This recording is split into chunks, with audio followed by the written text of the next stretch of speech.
सच के साथ। नमस्कार, सिटी वाराणसी लाइव में आप सभी का स्वागत है। मैं हूं अमित मिश्रा। आइए देखते हैं आज के प्रमुख समाचार।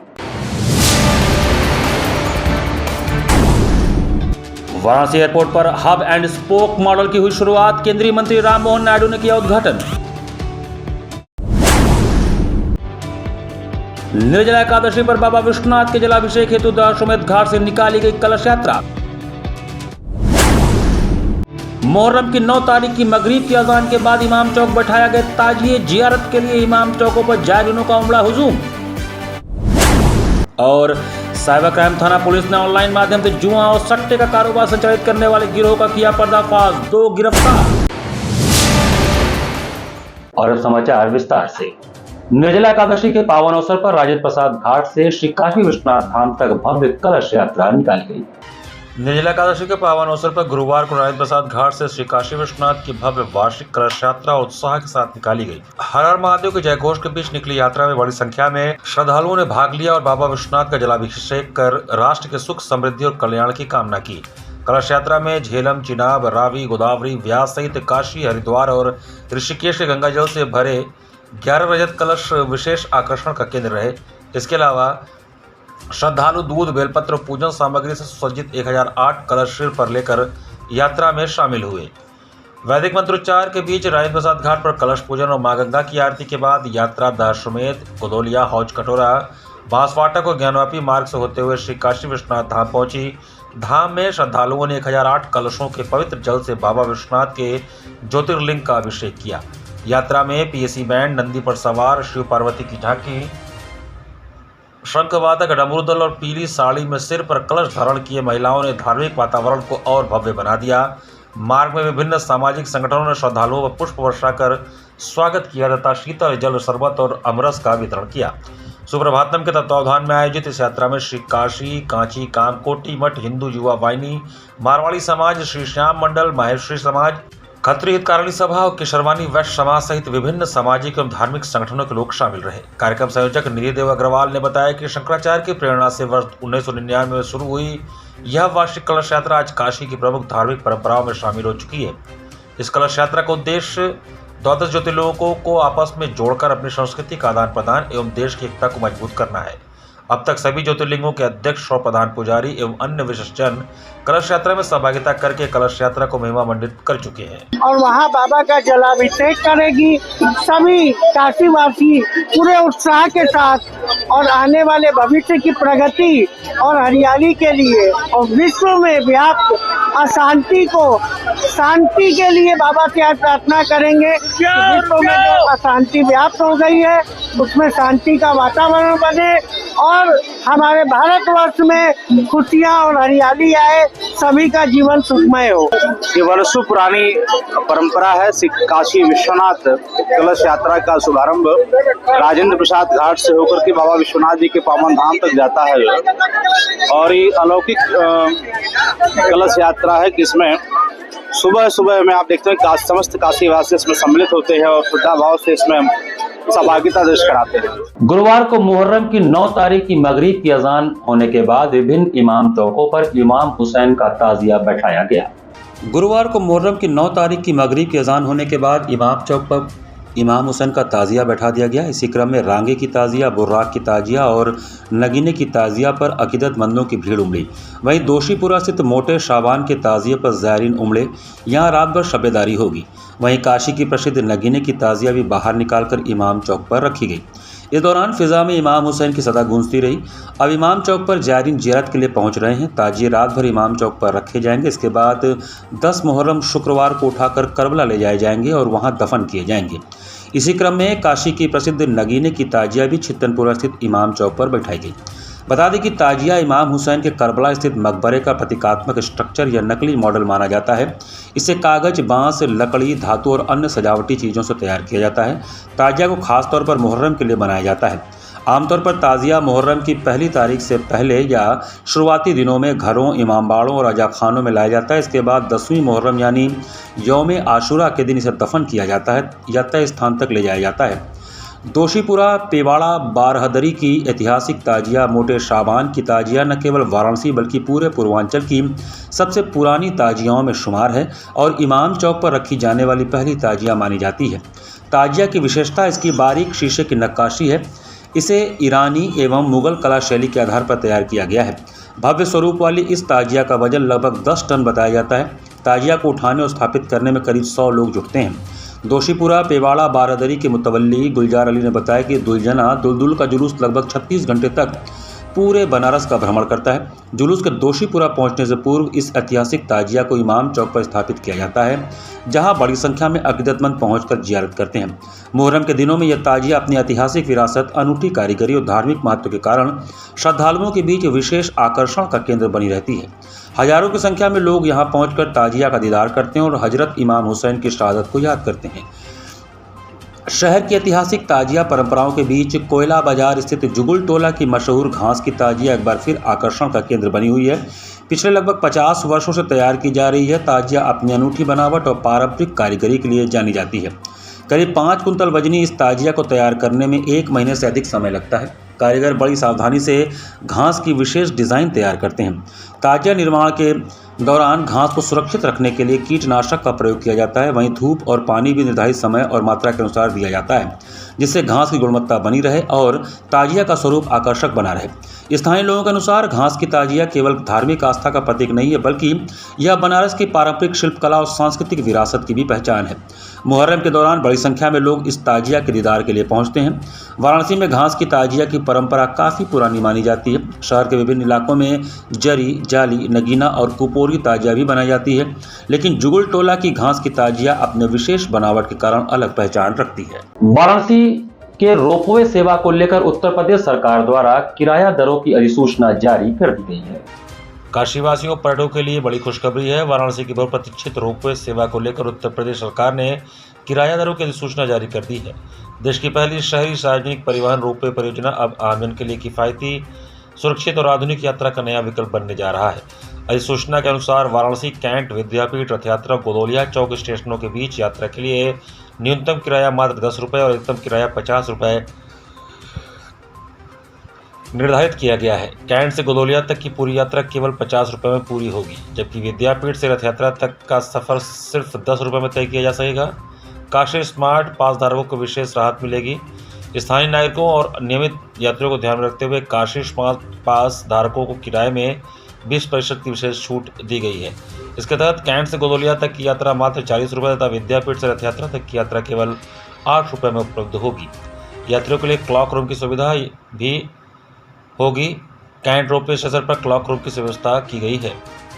टिकट धारकों को शुरुआती 2 घंटे तक सामान रखने की सुविधा निःशुल्क मिलेगी। इसके बाद 15 किलोग्राम तक के सामान पर 50 रुपये प्रति घंटा शुल्क लिया जाएगा। पर्यटकों के लिए प्रीमियम गोंडोला सेवा, विशेष पर्यटक और समूह यात्राओं के लिए प्रीमियम गोंडोला सेवा का भी प्रावधान किया गया है। इसका किराया 2000 रुपये प्रति यात्रा निर्धारित किया गया है। वहीं संस्थाओं या समूहों द्वारा अग्रिम बुकिंग कराने पर प्रति गोंडोला 1200 प्रति यात्री शुल्क देना होगा। 15 मिनट में कैंट से गोदोलिया तक करीब 3.25 किलोमीटर लंबे इस रोपवे मार्ग से पहुंचा जा सकता है, जो सड़क मार्ग से 30 से 45 मिनट लेता है। यह दूरी 15-16 मिनट में पूरी हो जाएगी। इससे शहर के प्रमुख मार्गों पर ट्रैफिक का दबाव कम होगा और प्रदूषण नियंत्रण में भी मदद मिलेगी। रोपवे के चारों स्टेशन कैंट, विद्यापीठ, रथ यात्रा और गोदोलिया को आधुनिक सुविधाओं से सुसज्जित किया जाएगा। यात्रियों को लिफ्ट, एस्केलेटर, सीसीटीवी निगरानी, अग्नि सुरक्षा व्यवस्था और डिजिटल टिकटिंग जैसी सुविधाएं उपलब्ध होंगी। आधुनिक काशी की नई पहचान विश्वनाथ धाम, राष्ट्रमेध घाट, गोदोलिया और रेलवे स्टेशन जैसे प्रमुख स्थलों को जोड़ने वाली यह परियोजना न केवल यात्रियों को तेज और सुविधाजनक परिवहन उपलब्ध कराएगी, बल्कि पर्यटन, स्थानीय व्यापार और शहर की अर्थव्यवस्था को भी नई गति प्रदान करेगी। वाराणसी रोपवे परियोजना आधुनिक काशी की नई पहचान बनने की ओर अग्रसर है। प्रीमियम गोंडोला का जो अभी जैसे 10 लोग 5 एक साथ एक गोंडोला में बैठ के कोई स्पेशल पर्पस के लिए जाना चाहते हैं, तो इसके लिए हम लोग के पास वही गोंडोला को आप लोग बुक कर सकते हैं। का मानक के हिसाब से उस प्रीमियम को अलग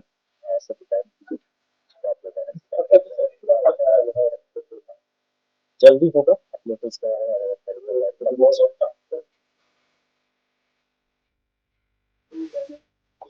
सभी सभी मानव सभी जो चंदला का सभी मानव चंदौली पुलिस और एसटीएफ ने अंतर्राज्यीय गांजा तस्करी के एक बड़े नेटवर्क का भंडाफोड़ करते हुए 501 किलो 380 ग्राम अवैध गांजा के साथ 2 शातिर तस्करों को गिरफ्तार किया। मादक पदार्थों की तस्करी के खिलाफ चलाए जा रहे अभियान के तहत चंदौली पुलिस और एसटीएफ वाराणसी ने संयुक्त कार्रवाई करते हुए अंतर्राज्यीय गांजा तस्करी के एक बड़े नेटवर्क का भंडाफोड़ किया है। पुलिस ने 501.380 किलोग्राम अवैध गांजा बरामद करते हुए बिहार के 2 शातिर तस्करों को गिरफ्तार किया है। बरामद गांजे की अंतर्राष्ट्रीय बाजार में कीमत 1.25 करोड़ रुपए से अधिक बताई जा रही है। पुलिस अधीक्षक चंदौली आकाश पटेल के निर्देशन में चलाए जा रहे अभियान के दौरान मुगलसराय थाना पुलिस और एसटीएफ वाराणसी की टीम को गांजा तस्करी की सूचना मिली थी। सूचना के आधार पर पराग डेयरी के पास कटरिया अंडरपास क्षेत्र में घेराबंदी कर ट्रक संख्या BR24 GD 8352 को रोककर तलाशी ली गई। तलाशी के दौरान ट्रक में लदे लोहे के एंगल और मसालों के बीच छिपाकर रखी गई 20 बोरियों से कुल 501.380 किलोग्राम गांजा बरामद हुआ। पुलिस ने मौके से 2 लोगों को गिरफ्तार कर लिया। पूछताछ में गिरफ्तार आरोपियों ने बताया कि वे उड़ीसा के बौद्ध जिले से गांजा खरीदकर बिहार और पूर्वांचल के विभिन्न जिलों में सप्लाई करते थे। गांजे खेप को वैध माल के बीच छिपा कर ले जाया जाता था ताकि पुलिस और जांच एजेंसियों की नज़र से बचा जा सके। आरोपियों ने यह भी स्वीकार किया कि वे पहले भी कई बार इस तरह की खेप विभिन्न क्षेत्रों में पहुंचा चुके हैं। पुलिस के अनुसार बरामद गांजे की खेप को वाराणसी और आसपास के जनपदों में खपाने की तैयारी थी, लेकिन समय रहते कार्रवाई कर पूरे नेटवर्क की बड़ी खेप पकड़ ली गई। अब पुलिस तस्करी से जुड़े अन्य लोगों की तलाश में जुटी हुई है। गिरफ्तार आरोपियों में सुरेंद्र सिंह यादव पुत्र स्वर्गीय नरेश सिंह यादव निवासी नूरगंज थाना सासाराम जनपद रोहतास बिहार, राजकुमार यादव पुत्र स्वर्गीय नरेश सिंह यादव निवासी नूरगंज थाना सासाराम जनपद रोहतास बिहार हैं। मुगलसराय थाने में 311/2026 के तहत धारा 8/20 NDPS एक्ट में मुकदमा दर्ज कर विधिक कार्रवाई की जा रही है। पुलिस टीम को मिली बड़ी कामयाबी में थानाध्यक्ष मुगलसराय विजय प्रताप सिंह, एसटीएफ वाराणसी के निरीक्षक पुनीत परिहार तथा उनकी टीम की महत्वपूर्ण भूमिका रही। पुलिस अधिकारियों ने कहा कि जनपद में नशा तस्करों के खिलाफ अभियान आगे भी लगातार जारी रहेगा। देखिए, इसमें चंदौली पुलिस और एसटीएफ की टीम इनके द्वारा ज्वाइंट कार्रवाई करते हुए जो अवैध गांजा उड़ीसा से लाया जा रहा है उसको पकड़ा गया है। जो गांजा बरामद हुआ है ये तकरीबन 500 किलोग्राम के आसपास है, जिसकी कीमत 1.25 करोड़ रुपए से ज़्यादा की है। इसके संबंध में भी जानकारी जो की जा रही है। उड़ीसा में जो इनके बैकवर्ड लिंकेजेस है एवं आगे जहाँ पे फॉरवर्ड लिंकेजेस है उन पर लगातार काम किया जा रहा है। अभी तक की जो जानकारी में बात सामने आई है कि इनका जो टारगेट है पूर्वांचल के ही विभिन्न जनपदों में इनको गांजा सप्लाई करके यहाँ पर इनकी खपाने की तैयारी थी। इस जो कार्रवाई हुई है इसमें 2 व्यक्तियों की गिरफ्तारी हुई है जिनके नाम सुरेंद्र सिंह और राजकुमार हैं। ये दोनों बिहार के रहने वाले हैं। इनके भी आपराधिक इतिहास की जानकारी की जा रही है कि कैसे पुलिस से संलिप्त रहे हैं अथवा नहीं। साथ ही इनके जो सप्लायर्स हैं और आगे जो रिसीवर्स होने थे उनके बारे में जानकारी की जा रही है। ऑनलाइन माध्यम से जुआ और सट्टे का कारोबार संचालित करने वाले एक गिरोह का पर्दाफाश करते हुए साइबर क्राइम थाना पुलिस ने 2 आरोपियों को गिरफ्तार किया। साइबर क्राइम थाना पुलिस ने ऑनलाइन माध्यम से जुआ और सट्टे का कारोबार संचालित करने वाले एक गिरोह का पर्दाफाश करते हुए 2 आरोपियों को गिरफ्तार किया है। कार्रवाई के दौरान पुलिस ने करीब 5 लाख रुपए की धनराशि 2 बैंक खातों में सीज कराई है। सहायक पुलिस आयुक्त अपराध विदुष सक्सेना ने बताया कि साइबर क्राइम थाना की टीम को ऑनलाइन बेटिंग और जुआ संचालन की सूचना मिली थी। जांच के बाद पुलिस ने कार्रवाई करते हुए 2 आरोपियों को गिरफ्तार किया। गिरफ्तार अभियुक्तों की पहचान दीपक सिंह निवासी थाना गोविंद नगर कानपुर तथा नवनीत सिंह निवासी कानपुर के रूप में हुई। तलाशी के दौरान उनके कब्जे से 9 मोबाइल फोन और 12 सिम कार्ड बरामद किए गए, जिनका उपयोग कथित रूप से ऑनलाइन सट्टा और जुआ संचालन में किया जा रहा था। पुलिस के अनुसार आरोपियों के बैंक खातों में मौजूद करीब 5 लाख रुपए की संदिग्ध धनराशि को सीज कराया गया है। बरामद मोबाइल फोन और सिम कार्डों की जांच कर ऑनलाइन नेटवर्क से जुड़े अन्य लोगों की भूमिका की भी पड़ताल की जा रही है। गिरफ्तारी करने वाली टीम में निरीक्षक विजय नारायण मिश्र, निरीक्षक उदयवीर सिंह, उप निरीक्षक विवेक सिंह, उप निरीक्षक आलोक कुमार यादव, कांस्टेबल चंद्रशेखर यादव, कांस्टेबल देवेंद्र यादव, अवनीश सिंह तथा कांस्टेबल अनिल मौर्य शामिल रहे। पुलिस का कहना है कि ऑनलाइन सट्टेबाजी और जुए के अवैध कारोबार में संलिप्त अन्य व्यक्तियों की पहचान कर उनके विरुद्ध भी आवश्यक विधिक कार्रवाई की जाएगी। उसने और साइबर थाने की संयुक्त टीम ने कार्रवाई की, जिसमें प्रतिबिंब कंप्लेंट को फॉलो करते हुए हमने ऑनलाइन बेटिंग मॉड्यूल को बस्ट किया। इसमें हमने 2 अभियुक्तों को गिरफ्तार किया, जिनका नाम नवनीत और दीपक हैं। ये दोनों ही कानपुर के रहने वाले हैं और यहाँ पे आके अपने एक तीसरे मित्र के साथ यहाँ पे ऑनलाइन बेटिंग ऐप का मॉड्यूल चला रहे थे। इनके पास से हमने रिकवरी में 9 मोबाइल फ़ोन बरामद किए हैं और करीब 30 सिम कार्ड बरामद किए हैं, जो कि इन्होंने बताया कि पैकेज के रूप में इनको डिलीवर होते थे। और इसके साथ साथ इनके पास से ATM कार्ड भी बरामद हुए हैं, जो कि म्यूल खाते के ATM कार्ड थे। ये बताया इन्होंने एक पैकेज के रूप में मोबाइल, सिम कार्ड और ATM कार्ड इनको पैकेज के रूप में डिलीवर किया जाते थे। जब हमने इनके मोबाइल की छानबीन की तो हमें पता लगा कि डेली के डेली ये लोग डिपॉजिट का जो एवरेज है 5 लाख डिपॉजिट है पूरे देश भर से जो बेटिंग लोग करते थे 5 लाख तक क्लॉक करता था। तो एक साल में करीब इन्होंने 20 करोड़ तक का ट्रांजेक्शन किए। 50 खाते, हमें 50 खातों की डिटेल्स मिली है 9 मोबाइल से जो ऑपरेटिव थे इस बेटिंग के लिए, और उसमें करीब हमने 2 खातों को सीज कराया जिसमें 5 लाख रुपए होल्ड भी कराया और अन्य खातों की भी फ्रीजिंग कार्रवाई हम प्रेसिडेंट में।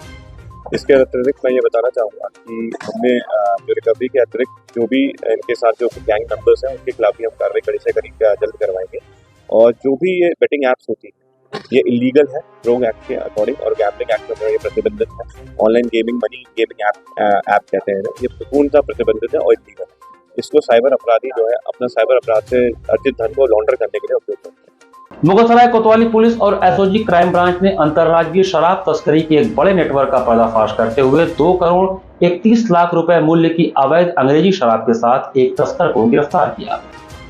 मुगलसराय कोतवाली पुलिस और एसओजी क्राइम ब्रांच टीम ने संयुक्त कार्रवाई करते हुए अंतर्राज्यीय शराब तस्करी के एक बड़े नेटवर्क का पर्दाफाश किया है। पुलिस ने पंजाब से बिहार ले जाई जा रही करीब 2 करोड़ 31 लाख रुपए मूल्य की अवैध अंग्रेजी शराब बरामद करते हुए एक तस्कर को गिरफ्तार किया है। जानकारी के अनुसार औद्योगिक नगर चौकी क्षेत्र के मिल्कीपुर ताहिरपुर हाईवे पर मंगलवार को कोतवाली प्रभारी विजय प्रताप सिंह और एसओजी टीम द्वारा वाहन चेकिंग अभियान चलाया जा रहा था। इसी दौरान वाराणसी की ओर से आ रहे ट्रक संख्या JK02BP1812 को रोकने का प्रयास किया गया। पुलिस को देखकर चालक ने ट्रक तेज गति से भगाकर फरार होने की कोशिश की, लेकिन पुलिस टीम ने घेराबंदी कर वाहन को पकड़ लिया। तलाशी के दौरान ट्रक में लदी आलू की बोरियों के नीचे छिपाकर रखी गई 925 पेटी अवैध अंग्रेजी शराब बरामद हुई। जांच में पाया गया कि शराब की कुल मात्रा लगभग 8,222.8 लीटर है और सभी पेटियों पर फॉर सेल इन पंजाब मल्ली अंकित था, जिससे स्पष्ट हुआ कि शराब पंजाब से बिहार तस्करी के लिए भेजी जा रही थी।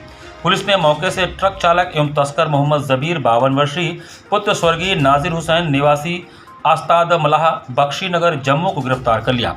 आरोपी के खिलाफ संबंधित धाराओं में मुकदमा दर्ज कर उसे न्यायालय में पेश करने के बाद जेल भेज दिया गया। पुलिस के अनुसार बरामद शराब की अनुमानित कीमत 2 करोड़ 31 लाख रुपए है। इस बड़ी कार्रवाई के बाद शराब तस्करों में हड़कंप मच गया है। इस अभियान में क्षेत्राधिकारी CO अरुण कुमार सिंह, थाना प्रभारी विजय प्रताप सिंह, रेलवे चौकी प्रभारी शिव पूजन बिंद सहित कोतवाली पुलिस और एसओजी टीम की महत्वपूर्ण भूमिका रही। मुगलसराय पुलिस की इस कार्रवाई को जिले में अवैध शराब तस्करी के खिलाफ बड़ी सफलता माना जा रहा है। टीम और एसओजी टीम का जो इनपुट था उसके आधार पर एक कार्रवाई हुई, जिसमें पंजाब से आने वाली एक ट्रक जिसमें तकरीबन 8,000 लीटर से ज़्यादा शराब थी जो अवैध रूप से बिहार के लिए ले जाई जा रही थी, उसको ट्रेस किया गया, उसको पकड़ा गया। और इसमें लगभग 925 पेटी शराब पकड़ी गई हैं जिनकी कीमत 2 करोड़ 30 लाख रुपए के आसपास में है। इसमें से वर्तमान में जो ट्रक चालक था मोहम्मद जबीर जो जम्मू का रहने वाला है, उसकी गिरफ्तारी हुई। उसे पूछताछ के क्रम में कुछ अन्य चीज़ें भी आई हैं जो अंडर इन्वेस्टिगेशन जो इनके सहयोगी व्यक्ति थे उनके बारे में भी जानकारी मोटी हुई है पुलिस को, उन पर भी काम किया जा रहा है। और जो शराब के संबंध में क्योंकि बॉर्डर का जनपद है, यहाँ पर हमेशा संवेदनशीलता बनी रहती है। पूर्व में भी यहाँ पे इस तरह कार्रवाइयाँ होती रही। यहाँ पर वक्त चला छोटे से ब्रेक का, बने रही सिटी वाराणसी लाइव के साथ। वाराणसी लाइव, सच के साथ।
सच के साथ।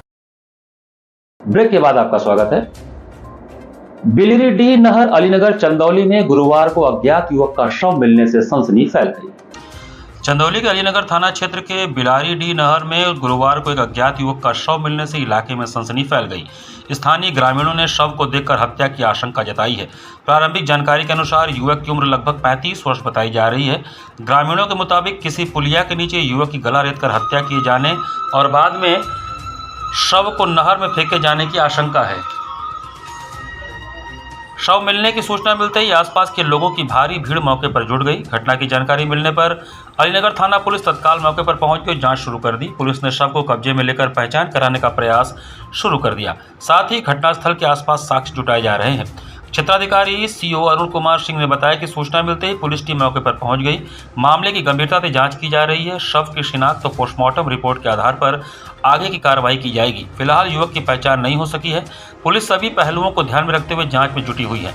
घटना के बाद से क्षेत्र में दहशत और चर्चा का माहौल बना हुआ है। वाराणसी वन विभाग द्वारा घड़ियालों को सुरक्षित रखकर उनके कुनबे को तैयार करने के लिए घड़ियाल प्रजनन केंद्र को संचालित करने की तैयारियां की जा रही हैं।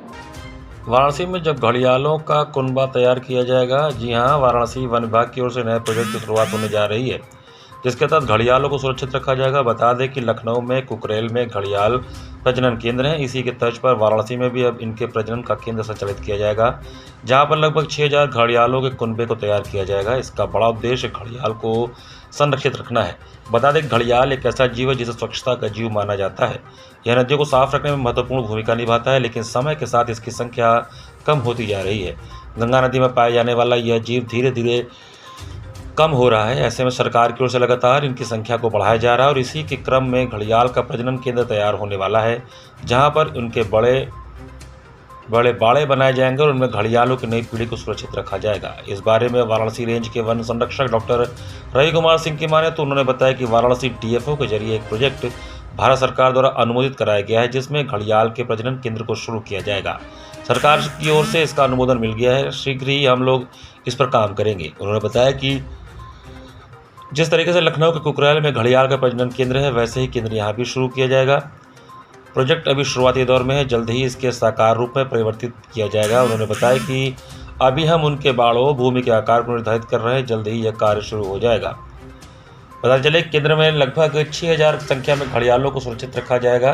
उन्होंने बताया घड़ियाल हमेशा गंगा और चंबल में पाए जाने वाले मगरमच्छ की एक प्रजाति है, जो केवल भारत देश में ही पाई जाती है। सबसे अच्छी बात यह है कि यह वो प्रजाति है जो नदी में रहते हुए नदी को स्वच्छ रखती है और केवल मछली के ऊपर ही आधारित होती है। ये कभी किसी मानवीय या अन्य जानवर को नुकसान नहीं पहुंचाती। ऐसे में घड़ियाल हमारी एक विरासत है, उनको संरक्षित रखना जरूरी है। ये स्वच्छता में बड़ा योगदान देता है। इनके रहने से हमारी नदियाँ स्वच्छ बनी रहती हैं। उनके साथ ही जो हमारे पर्यावरण की स्थिति है उनकी, उसमें भी ये सहयोग देते हैं। घड़ियाल के संरक्षण पर भी एक प्रोजेक्ट लागू करने वाले हैं। इसका अनुमोदन उच्च स्तर से प्राप्त हो गया है और शीघ्र ही यहाँ पर हम लोग जिस प्रकार से कुकरेल में, लखनऊ में घड़ियाल का प्रजनन केंद्र स्थापित है, उसी तरह का प्रजनन केंद्र स्थापित करने का कार्य करेंगे। कैसा ये केंद्र होगा, कैसे यहाँ पर उनके कुनबे को बढ़ाया जाएगा, टारगेट वगैरह प्रोजेक्ट देखिए अभी ये बिल्कुल नेसेंट स्टेज पे है, बहुत ही शुरुआती दौर में है और अभी इसमें जो की क्षमता है वह वहाँ के स्थान, वहाँ के होने वाली बाड़ों के आकार और कुल भूमि के प्रकार पर डिपेंड करेगी। तो इसकी शीघ्र ही हम लोग इसकी पूर्ण जानकारी आप लोगों को अनुमोदन के बाद। लाल बहादुर शास्त्री अंतर्राष्ट्रीय एयरपोर्ट बाबतपुर में केंद्रीय नागरिक उड्डयन मंत्री राममोहन नायडू किंजरप्पू द्वारा हब एंड स्पोक व्यवस्था का उद्घाटन किया गया। वाराणसी के लाल बहादुर शास्त्री अंतर्राष्ट्रीय एयरपोर्ट बाबतपुर से पूर्वांचल और देश के विमानन क्षेत्र के लिए एक ऐतिहासिक अध्याय की शुरुआत हो गई है। गुरुवार 25 जून को केंद्रीय नागरिक उड्डयन मंत्री राममोहन नायडू किंजरप्पू ने वाराणसी एयरपोर्ट पर महत्वाकांक्षी हब एंड स्पोक व्यवस्था का विधिवत उद्घाटन किया। नई व्यवस्था के तहत वाराणसी एयरपोर्ट को प्राइमरी स्पोक के रूप में विकसित किया गया है, जो यात्रियों को देश के प्रमुख हब एयरपोर्ट से जोड़कर अंतर्राष्ट्रीय यात्रा को अधिक सुगम बनाएगा। केंद्रीय नागरिक उड्डयन मंत्री ने वाराणसी एयरपोर्ट से देश के पहले हब एंड स्पोक मॉडल की शुरुआत को ऐतिहासिक कदम बताया। उन्होंने कहा कि प्रधानमंत्री नरेंद्र मोदी के नेतृत्व में भारत में पिछले 12 वर्षों में एयरपोर्टों की संख्या 74 से बढ़कर 160 से अधिक हो गई है तथा हवाई यात्रियों और विमानों की संख्या भी लगभग दुगुनी हुई है। मंत्री ने बताया कि अब वाराणसी से विदेश जाने वाले यात्रियों को दिल्ली जैसे बड़े हब एयरपोर्ट पर जाकर दोबारा लगेज लेने, टर्मिनल बदलने और इमिग्रेशन की प्रक्रिया पूरी करने की आवश्यकता नहीं होगी। इमिग्रेशन और अन्य औपचारिकताएं वाराणसी में ही पूरी होंगी, जिससे यात्री दिल्ली जैसे हब एयरपोर्ट पर सीधे अंतर्राष्ट्रीय ट्रांजिट कर सकेंगे। उन्होंने कहा कि यह व्यवस्था वाराणसी को सीधे वैश्विक नेटवर्क से जोड़ने की दिशा में बड़ा कदम है और अगले 6 सप्ताह में देश के 6 अन्य एयरपोर्टों पर भी इस मॉडल को लागू किया जाएगा। उनके अनुसार किसी शहर को अंतर्राष्ट्रीय स्तर पर जोड़ने में एयरपोर्ट और बेहतर कनेक्टिविटी महत्वपूर्ण भूमिका निभाते हैं तथा इससे एक क्षेत्र के विकास को नई गति मिलती है। कार्यक्रम के दौरान एयर इंडिया की विशेष उड़ान सेवा का भी शुभारंभ किया गया। योजना के अनुसार पहली उड़ान वाराणसी से दिल्ली के लिए रवाना हुई, जहां से यात्रियों को विदेश के लिए सीधी कनेक्टिविटी उपलब्ध कराई गई। इस व्यवस्था के लागू होने से पूर्वांचल, बिहार और आसपास के क्षेत्रों के यात्रियों को बड़ी सुविधा मिली है। अब उन्हें दिल्ली में दोबारा चेक इन, कस्टम, इमिग्रेशन अथवा बैगेज ट्रांसफर जैसी प्रक्रियाओं से नहीं गुजरना पड़ेगा। यात्रियों का सामान वाराणसी से ही सीधे विदेश स्थित डेस्टिनेशन पर बुक किया जा सकेगा। इस अंतर्राष्ट्रीय स्तर की सेवा को सफलतापूर्वक लागू करने के लिए एयरपोर्ट प्रशासन ने व्यापक तैयारियां की थी। इससे पूर्व केंद्र के एक उच्च स्तरीय दल ने वाराणसी एयरपोर्ट का 2 दिवसीय दौरा कर इमिग्रेशन विभाग एवं एयरलाइंस कर्मियों को अंतर्राष्ट्रीय मानकों के अनुरूप विशेष प्रशिक्षण प्रदान किया था। प्रशिक्षण का मुख्य उद्देश्य दस्तावेज सत्यापन, अंतर्राष्ट्रीय यात्रियों के प्रबंधन तथा सुरक्षा मानकों को और बेहतर बनाना था। उद्घाटन समारोह के साथ ही वाराणसी एयरपोर्ट देश के विमानन नेटवर्क में एक महत्वपूर्ण केंद्र के रूप में स्थापित हो गया है, जिससे पूर्वांचल के यात्रियों को वैश्विक गंतव्यों तक पहुंचने में नई सहूलियत मिलेगी। इस अवसर पर नागरिक उड्डयन सचिव, भारतीय विमानपत्तन प्राधिकरण के अध्यक्ष पुनीत कुमार भी उपस्थित रहे। इसका एक्सपोर्ट पूरे विश्व में हमारे भारत के जा रहे हैं। एक असम में तेजपुर का एक स्पेशल क्वालिटी लीची है, बिहार में भी शाही लीचीज़ हैं। ये सब इटली, सिंगापुर, दुबई, वहाँ से पूरे दुनिया को कनेक्ट कर रहे हैं। पूरे दुनिया के मार्केट में ये बिक रहा है अभी, और उसके वजह से जो फार्मर्स को दाम मिलता था डोमेस्टिक मार्केट में अभी जो मिलता था, और जो इंटरनेशनल मार्केट उनके लिए जो खुला है, उसके वजह से 25% ज़्यादा उनको दाम मिलने, इनकम बढ़ा है। तो ये एक उदाहरण है। उसी तरह यहाँ पे भी काफ़ी सारे चीज़ें यहाँ किसान उगाते हैं। वाराणसी के संबंध में हो, वेस्टर्न यूपी हो और उत्तर प्रदेश में भी हो, किसान प्रदेश है। तो यहाँ के किसान क्षेत्र, कृषि क्षेत्र से भी उत्पादित जो भी चीज़ें हैं वो पूरे विश्व बाज़ार में पहुँचने के लिए इतने विस्तृत हमारा एयरपोर्ट का नेटवर्क है। तो इसका पूरा लाभ हमारे किसानों को ज़रूर जाने वाला है। और उसके जो सुविधाएं हमें क्रिएट करना है, कार्गो का टर्मिनल हो या कृषि कार्गो के लिए जो इंफ्रास्ट्रक्चर उनके लिए चाहिए, वो सब हम हर एयरपोर्ट पे उसकी व्यवस्था। संत मत अनुयायी आश्रम मठ गढ़वा घाट स्थित कल्प वृक्ष के नीचे पीठाधीश्वर श्री श्री 108 स्वामी सदगुरु शरणानंद जी महाराज द्वारा श्रद्धालुओं एवं अनुयायियों को आध्यात्मिक प्रवचन प्रदान किया गया। संत मत अनुयायी आश्रम मठ गढ़वा घाट में आश्रम परिसर स्थित पावन कल्प वृक्ष के नीचे पीठाधीश्वर परम पूज्य श्री श्री 108 श्री स्वामी सदगुरु शरणानंद जी महाराज परमहंस ने उपस्थित श्रद्धालुओं एवं अनुयायियों को आध्यात्मिक प्रवचन प्रदान किया। इस अवसर पर बड़ी संख्या में भक्तगण एवं साधक उपस्थित रहे तथा गुरु वचनों का लाभ प्राप्त किया। अपने उद्बोधन में स्वामी जी महाराज ने कल्प वृक्ष के आध्यात्मिक एवं सांस्कृतिक महत्व पर प्रकाश डालते हुए कहा कि भारतीय सनातन परंपरा में कल्प वृक्ष को इच्छाओं की पूर्ति करने वाला दिव्य वृक्ष माना गया है, किंतु इसका वास्तविक अर्थ केवल भौतिक सुख सुविधाओं की प्राप्ति नहीं बल्कि आत्मिक उन्नति, ज्ञान, भक्ति और परम कल्याण की प्राप्ति है। उन्होंने कहा कि जिस प्रकार कल्प वृक्ष अपनी छाया में आने वाले सभी प्राणियों को समान रूप से आश्रय देता है, उसी प्रकार सद्गुरु और सत्संग मानव जीवन को शांति, सद्बुद्धि तथा मुक्ति का मार्ग प्रदान करते हैं। स्वामी जी महाराज ने कहा कि वर्तमान कलयुग में मनुष्य भौतिकता, स्वार्थ, तनाव और अशांति की जाल में फंसता जा रहा है। ऐसे समय में सत्संग ही वह दिव्य साधन है जो मनुष्य को उसके वास्तविक स्वरूप का बोध कराता है। उन्होंने कहा कि सत्संग आत्मा का भोजन है और सद्गुरु के वचन जीवन के अंधकार को दूर करने वाले प्रकाश स्तंभ हैं। कलयुग में नाम स्मरण, सत्संग और सद्गुरु कृपा के बिना जीवन में स्थायी सुख और शांति की प्राप्ति संभव नहीं है। उन्होंने आगे कहा कि आज का मनुष्य बाहरी उपलब्धियों के पीछे दौड़ रहा है, जबकि वास्तविक आनंद उसके भीतर ही विद्यमान है। सत्संग मनुष्य को स्वयं से जोड़ता है, उसके मन को निर्मल बनाता है तथा प्रेम, करुणा, सेवा और सदाचार जैसे गुणों का विकास करता है। जिस प्रकार कल्प वृक्ष की छाया में बैठकर शीतलता का अनुभव होता है, उसी प्रकार संतों के सानिध्य और सत्संग में बैठकर मन को शांति और आत्मा को तृप्ति प्राप्त होती है। स्वामी जी महाराज ने सभी अनुयायियों से नियमित सत्संग में सम्मिलित होने, सद्गुरु के उपदेशों को जीवन में उतारने तथा समाज में प्रेम, सद्भाव और मानवीय मूल्यों के प्रसार हेतु कार्य करने का आह्वान किया। उन्होंने कहा कि कलयुग में सत्संग ही वास्तविक कल्पवृक्ष है, जो मनुष्य की आध्यात्मिक पिपासा को शांत कर उसे परमात्मा की ओर अग्रसर करता है। प्रवचन के उपरांत श्रद्धालुओं ने गुरु चरणों में अपनी श्रद्धा अर्पित किए। भजन कीर्तन और प्रसाद वितरण के साथ कार्यक्रम संपन्न हुआ। आश्रम परिसर पूरे समय भक्ति, श्रद्धा और आध्यात्मिक चेतना के वातावरण से ओतप्रोत रहा। श्री सतगुरु महाराज की साचे सरकार की साचे दरबार की परमहंस महाराज की मठ गढ़वा घाट श्री स्वामी जी की। घाट संध्या कार्यक्रम में कोलकाता से पधारी राजनंदिनी का मनोहारी भरतनाट्यम और मोहिनी अट्टम नृत्य हुआ। जिला प्रशासन की अभिनव पहल पर सुबह बनास के अंतर्गत घाट संध्या कार्यक्रम में कोलकाता से पधारी राष्ट्रीय एवं अंतर्राष्ट्रीय स्तर की विख्यात कलाकार राजनंदिनी ने दक्षिण भारत के तमिल राज्य के प्रसिद्ध शास्त्रीय नृत्य शैली भरतनाट्यम का शुभारंभ महादेव का आशीर्वाद लेते हुए सदगुरु द्वारा रचित एक संगीत में कहानी अलक निरंजन की सुंदर रचना पर भरतनाट्यम और मोहिनी अट्टम की प्रस्तुति दी। तत्पश्चात वृंदावन वेणु से किया, जिसमें भगवान श्री कृष्ण की बांसुरी को बजाने के मनोहारी दृश्य का चित्रण और समापन भज गोविंदम से किया। कलाकारों ने पद, लय, ताल, अंग संचालन एवं भाव भंगिमाओं के माध्यम से दर्शकों के हृदय को आह्लादित किया। कलाकार को प्रमाण पत्र एवं आशीर्वचन श्याम कुमार केसरी ने दिया। कार्यक्रम का संयोजन सुबह बनास के सचिव एवं संस्थापक डॉक्टर रत्नेश वर्मा ने किया। कार्यक्रम का सफल संचालन सीमा केसरी ने किया। इस अवसर पर भारी संख्या में दर्शकगण उपस्थित रहे।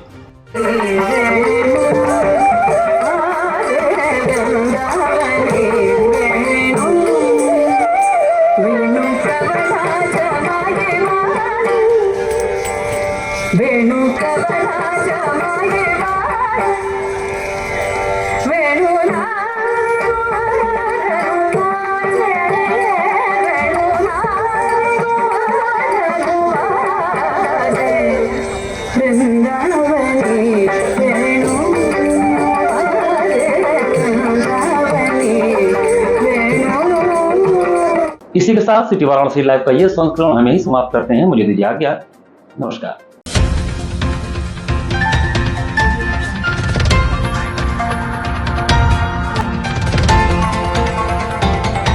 वाराणसी लाइव, सच के साथ।